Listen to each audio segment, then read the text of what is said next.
each year, the second Monday in October, but they aren't simply different names for the same holiday. They're two very separate observances with very different origins. Indigenous Peoples Day honors Native American history and culture.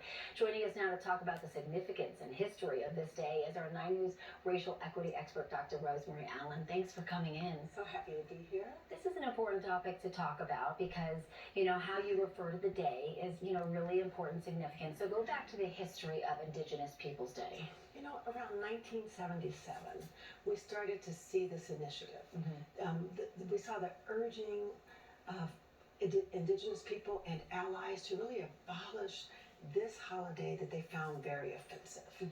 And it was offensive because Christopher Columbus is actually responsible for the genocide and the colonization of millions of indigenous people on their own land. And people found it obscene that you would celebrate this.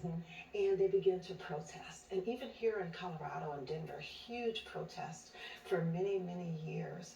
Because when you think about it, after the first contact, indigenous people lost 95% of their population, was gone, was wiped out, and then they lost their traditional lands and all of their traditions. And it wasn't until last year that President Joe Biden, he was the first president to have a presidential proclamation that really honored indigenous people. And that's why you've seen over the last couple of years, people really start to get away from Columbus Day and start to really identify it as Indigenous Peoples Day. And that is kind of something that's celebrated now every year. Yes, absolutely. And it's on the same day, that first Monday in October. And it really celebrates and honors the contributions of indigenous people and their resilience. And it also promotes a pride in indigenous youth, in their culture, in their place of origin, and also in how they've overcome so many barriers, because in so many places they are still oppressed and, Corey, even invisible.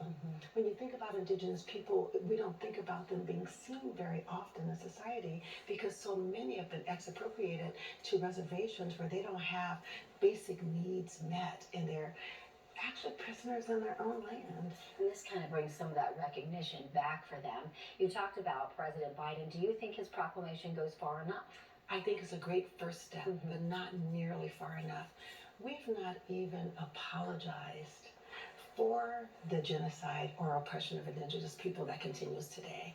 There's been no apology, and there's still no federal holiday. We have a holiday here in Colorado, but federally there's been no federal holiday. So I think if we want to go farther, first we really have to acknowledge that indigenous people are still oppressed on their own land, but a federal holiday will go a long way. Well, we'll see what the future holds, but you're right. It's a great first step. Dr. Allen, thank you so much for coming in. You look great, as always. Thank you.